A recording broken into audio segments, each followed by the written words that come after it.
Big West? Really? What the Spiraken Con Report, Otakon 2022. Hello and welcome to another episode of Spiraken's Con Report, the podcast where we talk about all things conventions. We talk about our feelings about conventions we've come to, basic convention news, and more importantly than that, the feelings about where con culture is going. I'm your host, Zan, saying konnichiwa, aloha, buongiorno, and what's up? Hope you're doing well and hope you're excited for another fun-filled convention report. If you want to listen to any of our earlier episodes, you can check them out at www.spiraken.com, where we have all of our con reports from Anime Boston straight through to Anime Next and Otakon and beyond. Also, we have tons of other podcasts, but you can check them all out there. And if you have any questions or comments or concerns, you can email me personally at Zan, that's Xan at Spiraken.com. And now that that's out of the way, let's actually get to this because, as I said in the title opener, we're talking about Otakon 2022. Now, this is one of my favorite conventions I've been to for years. It's a convention which invigorates the soul and gives me hope about fandom in general. And for those of you who are unaware, Otakon started in 1994 and it is a fan convention that celebrates Asian culture, specifically manga, anime, video games, TV, music, fashion, everything possible. And this year it was held July 28th through 30th of 2022 at the Walter E. Washington Convention Center in Washington, D.C. And if you haven't been to this convention center, it's actually really elegant and nice. The hotel connected to it is beautiful and also stupid expensive. We didn't stay there this year. This year I was staying at a friend's house and commuted in. Pretty much a blast and saved us a little bit of money. Going through the trains was a pain in the ass though, but I digress. The convention center was well organized. It's actually two buildings connected by an overhead bridge, kind of similar to the Baltimore Center, but slightly different. But anyway, let's actually get to one of the best things that they did this year is that they had a very controlled way to have people enter the convention center. First, you had to present your Vax card and you were required to wear your mask at all times unless you were sitting down and eating. Now, I noticed that 98% of the people followed this rule to a T. They would go in, show their Vax card, get their armband, which was very different than using a sticker for your badge because you could probably sell it to someone else. This way it's stuck on you for the weekend, kind of like that. But they kept it controlled and they wanted to keep people safe. They said if you didn't feel well, if you had a fever, we don't want you here. And most people followed this rule. The only people I saw who did not follow this were people outside who were smoking, people sitting down at tables and eating, and then one asshole at one panel who took it off because he felt that it's important that he was able to breathe without the mask. Meanwhile, everyone else is wearing a mask, but he didn't need to do that, and he also screamed like a lunatic. We're not going to say this person's name, but it's kind of an asshole move. I don't want to get sick from your stupidity. You don't need to do that. But I shouldn't be rude because everyone else was following the rules and that was the important thing, and that actually made me smile a lot. And just like last year, most people actually were incorporating their masks somehow into their costumes.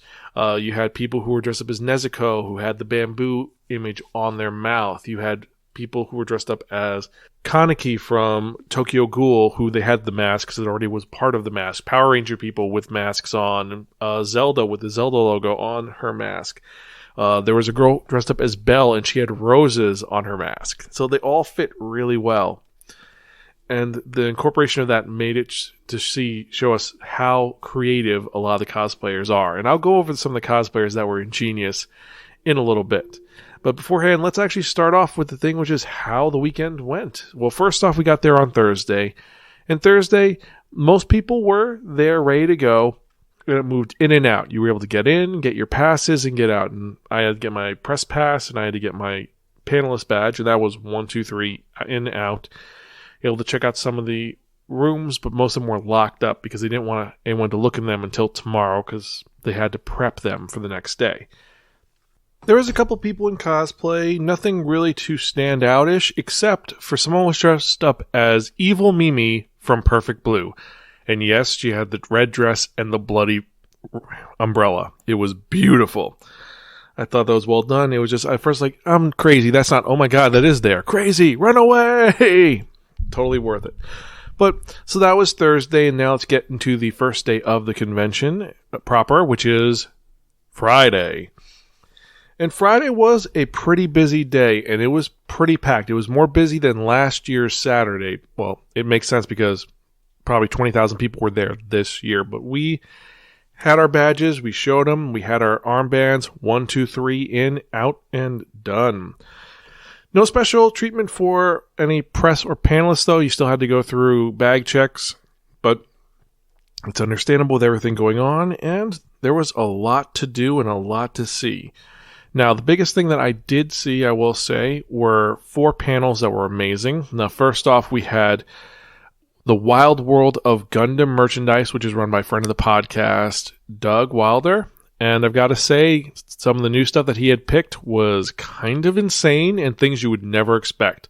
Also, I still love that Toyota commercial with Char. Makes it awesome. Oh, and the McDonald's or Burger King commercial with Char. Makes you want to eat burgers because it's Char Aznavour. And if he eats stuff, it will make you faster than the Red Comet. You know this. Then I had a fun time checking out the Japanese commercials, and those were kind of crazy, the Japanese commercials panel. It's a lot of the weird stuff. Surprisingly, they did not have my personal favorite, which is the Long, Long Man. But they had some other ones, including one for Resident Evil or Biohazard 8, which is Village. And it was kind of creepy, the trailer, because it's all chibi form of everyone's favorite long lady. And it's like, this is kind of creepy and weird, but it's also kind of chibi and cute. So kind of confused, mixed signals. My personal favorite panel of the day, which was Studio Trigger's release of Cyberpunk Edgerunner, where we got to see the first episode edited. And I've got to say this, if this is edited, I have no idea what's going to go on in the actual episode because this was bloody as fuck. And I know I should not be cursing, but yeah, it's pretty what the hell, what happens. And our main character is Hispanic. I love that fact. The design is great. It does feel like you're going back into Night City from the game. And as someone who actually plays the TTRPG, there were tons of little references that made me smile about this anime. So I'm excited for it. And I'm excited to see what happens with this. Also, the opening music, if I'm right, is that Franz Ferdinand? Not sure. But I can't say any more. Couldn't show any pictures of it, but it was pretty cool there.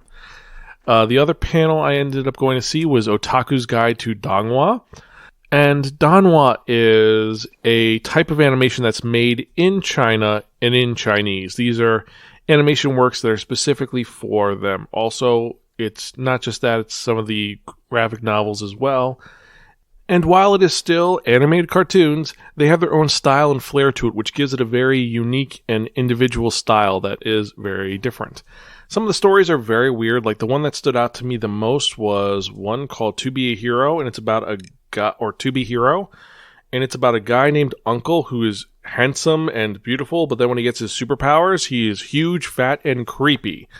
It was a little crazy and a little what the fuck, but gotta say, it's one which made me intrigued to see more about it. There was another one called Hoyao Shao Hong Nian, or Fox Spirit Matchmaker, and that one set me up and made me more intrigued to know more. There's a couple other titles that were discussed, but I've got to say, this is a panel that you definitely should check out, and the panelist is from Toronto, Canada, and I've got to say, makes me want to go to Anime North and maybe check out her other stuff, because she is an up-and-comer, I'll tell you that. So, besides the panels that I saw, there's a lot else going on, and the main thing we're talking about is cosplays, yes. So the big cosplays we saw were, we saw a Totoro and a Nausicaa with the masks that are shaped like their symbols. That was kind of cool. My personal favorite was there was a Dejiko walking around in perfect Dejiko costume, and I was like, oh my god, it's Dejiko! And she had Gemma Gemma. That totally made my day, because Digi Charat is one of my favorite old school characters that is so weird and so niche. Like, I like a lot of hardcore scary characters, but then Digi Charat is just this weird thing that was made for Gamers the Store. It was an in-store animation about a weird cat girl who's an alien princess who shoots laser beams out of her eyes, and she's super mean, but it's adorable in a weird way. And it's kind of cool to see that that is still being popular to this day, even though the Gamers doesn't exist anymore. Also, it could possibly be because there's a new anime coming out, but I digress.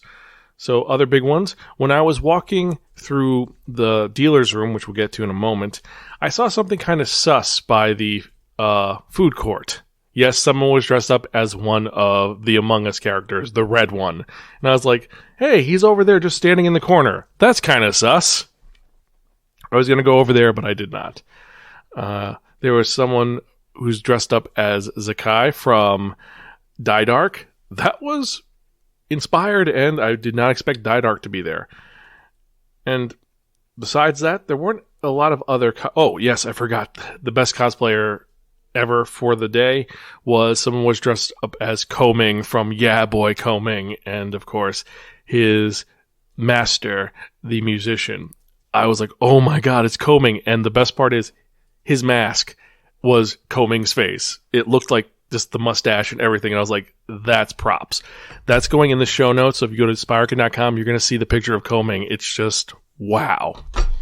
It gets a lot of points just for how awesome that was. And so, for the dealer's room this year, I don't want to say there wasn't a lot of people, but the dealer's room did not have a lot to offer this year because most of the industry people were not there this year. No one was really there for industry. Most people who were there were the usual suspects. I mean, Discotheque was there, Otaku Joe's was there, Kinakuya was there, Anime Paradise was there, Cheap Manga was there, and they actually had product, unlike at Anime Boston. But unlike at Anime Boston, where it was just the QR code, this time they had product, and they said, go check out the QR code for the stuff, and here's everything else. And everything else they had was all Podrio, meaning all of it was damaged.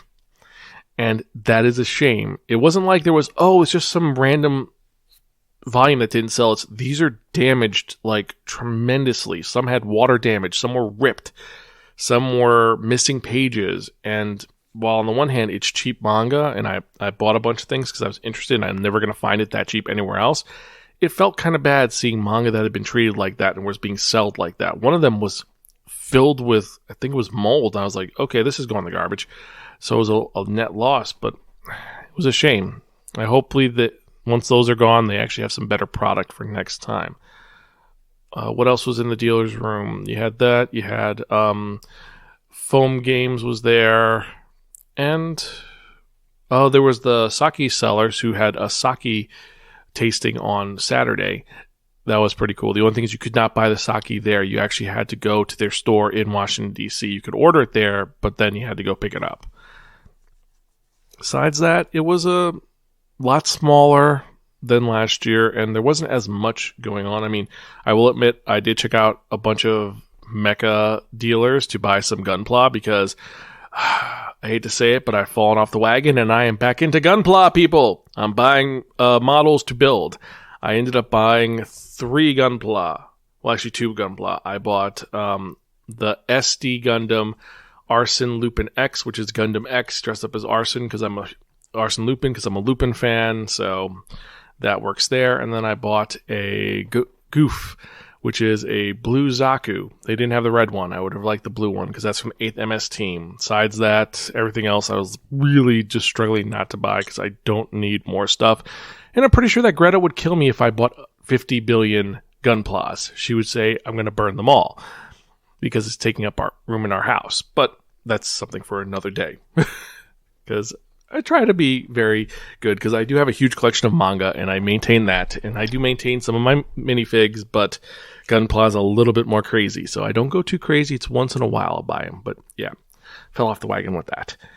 Besides that, food was typical food fare. Got some McDonald's. Ended up later going to some other places to get Chinese, but it was okay. Hung out with some old friends. That was awesome. Hanging out, doing a room party, watching MMA for a couple hours, which was really weird and violent. But it was a blast. Seeing all my old buddies. And you know who you are. I've talked about you guys on Twitter at Spiraken. So yeah, it was great to see everybody, and I was happy to see everyone. Like, just hanging out with everybody felt good. I miss our days of Oda Brews, and I can't wait for that to come back. So then, let's get to Saturday. Saturday, the day of insanity. So Saturday was a bit crazy because of what was going on. And it was a packed day for a lot of us. There was so much happening that, well, you had to get your feet running. And on Friday, there were rumors going around that there was going to be a huge announcement at the Big West panel. And apparently Big West told press ops that you have to tell people who are press to come to our panel. We have a huge announcement that we're not supposed to talk about, but we're going to push it. And for those of you who don't know, Big West is the current distributor for Macross. And there's been a huge lawsuit about the ownership of Macross's original Macross series, also known as Robotech. And a lot of us assumed that it was either going to be that they had regained the license from Harmony Gold for Robotech, which is never going to happen, but we would have gotten Macross re-released with the original dub or sub, or we would get a release of Do You Remember Love, the Macross film, which we've all been waiting for. That is pretty much just the entire first TV series done beautifully. And I have a copy of this through a very expensive means, and it is a beautiful film. I would love to see this get a legitimate release in the United States. But, so we go to this panel, and there's a lot of announcements. So first off, there's a lot of series that I don't care about that just came out. There's one which is a mini short film that's happening before one of their big new films. And then the big one that I was excited about is that we are getting Macross 7. Yes, Firebomber Reunite. For those of you who remember Macross 7, that is coming back. So that was a good announcement. But then they had their release for their announcement. They said that if anyone leaks this, we can't do this again. And I'm like, okay, it's going to be Do You Remember Love? It's going to be Do You Remember Love? No, it wasn't. It was a short film that was shown before the new Macross Girls film. That was 10 minutes long. It was not subtitled. And it was a waste of fucking time. It was a bait and switch. And they were so happy that they did this. They like said, yeah, everyone's going to love this. This is a good idea. No, it's not. We didn't care about this. We have been waiting for something specific, and then you lied to us about it. So, yeah. We all felt pretty much humiliated by it. And just, it was a bad time. And this is the first thing in the morning. So I was a little perturbed by that. But I said, you know what? I'm going to go to a fun panel, a panel that I love, run by people that I know. And I'm talking about the Denpa manga panel. And wow. First off, great to see Ed Chavez back and see him just be his usual self, talking about stuff behind the scenes and him talking about this new franchise and endeavor that he has worked so hard to create. And if you want to see the mangas that they talked about and they announced to be released, you can check it out at my Twitter at twitter.com/Spiraken.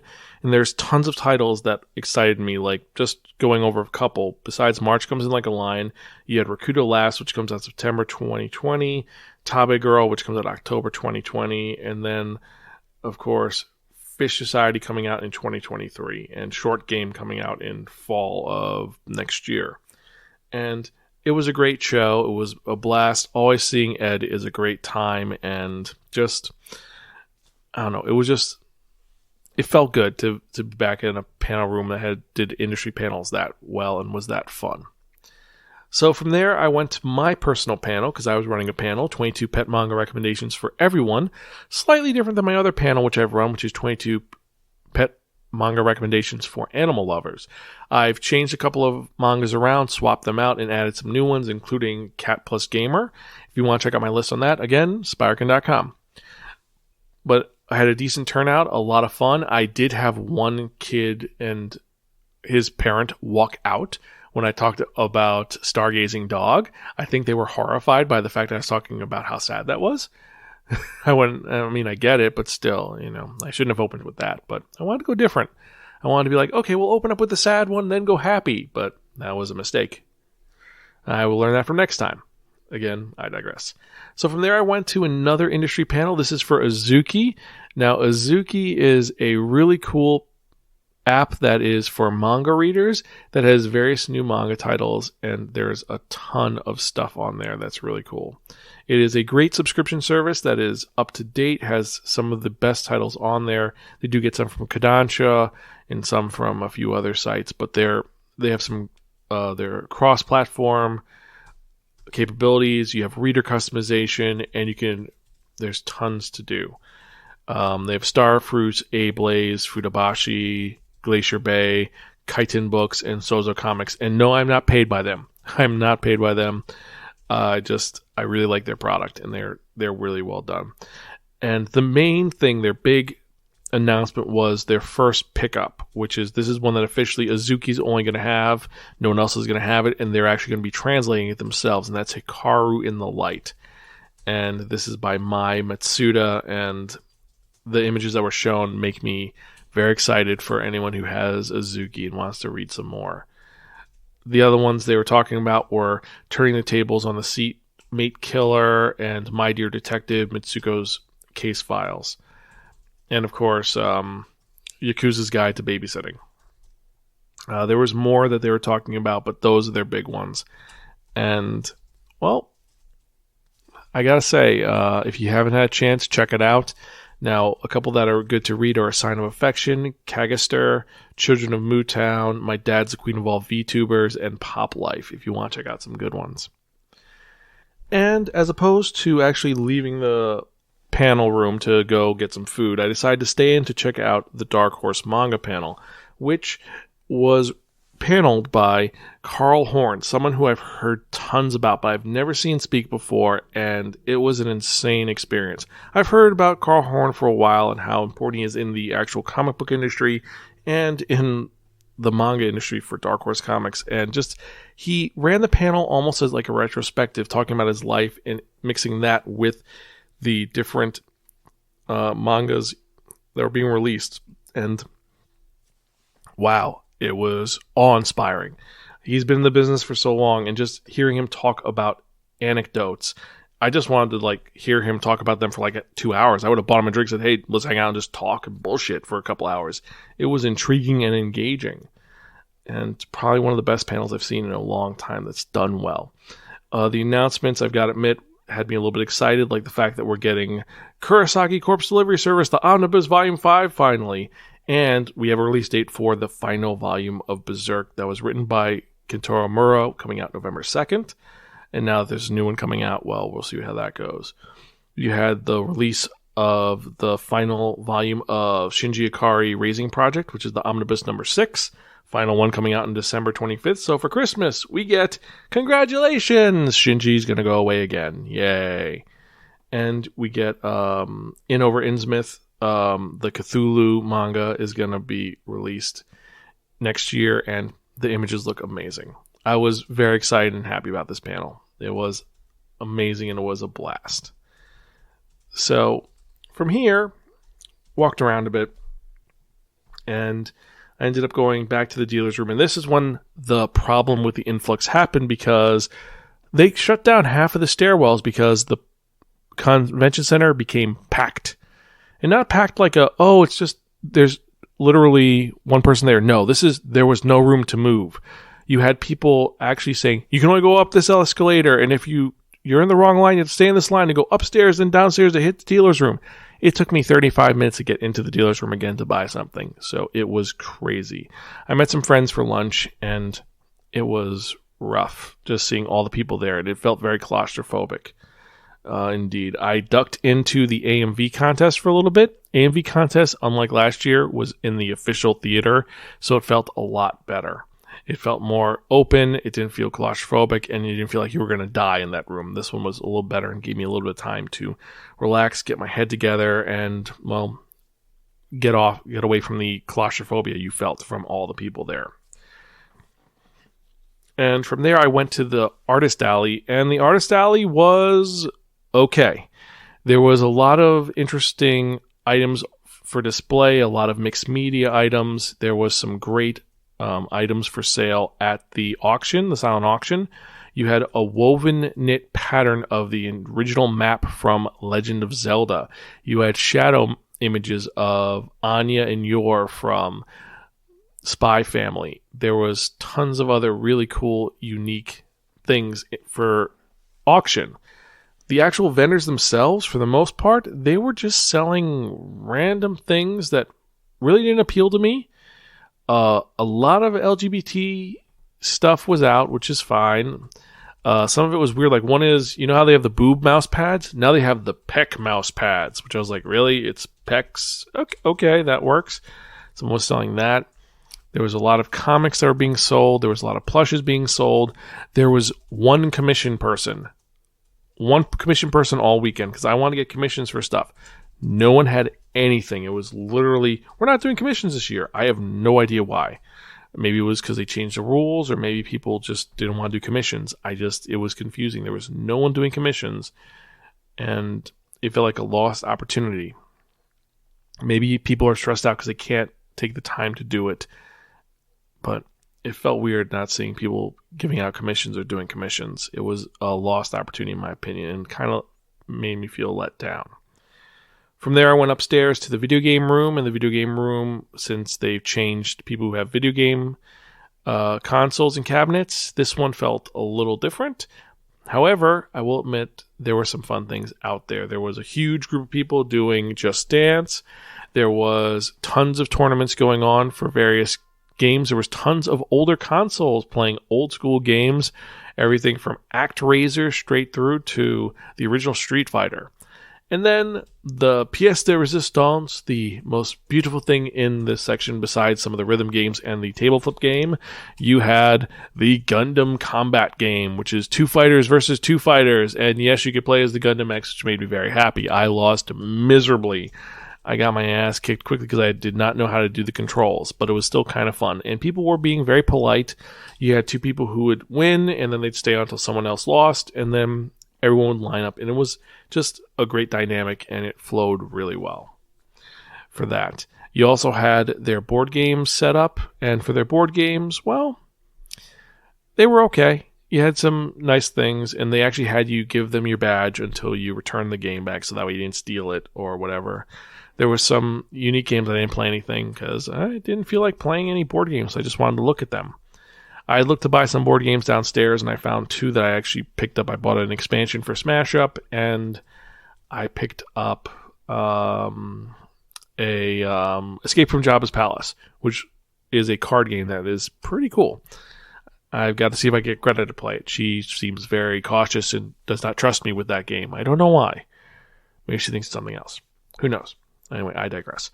So from there, the other big things that were at the convention was Discotheque. Yes, Discotheque was on a Saturday instead of a Sunday morning, and they were at 9 o'clock. But before that, you had Mecha Anime for non-Mecha fans, again run by friends of the podcast. That flowed really well. There were some interesting ones, some that I felt had great representation, but the main thing was we were waiting for Discotheque, and Discotheque had some amazing announcements. The biggest ones are, 1, you had the official release for the City Hunter movie and special collections on Blu-ray. You had Cat's Eye Volume 2 coming out on Blu-ray.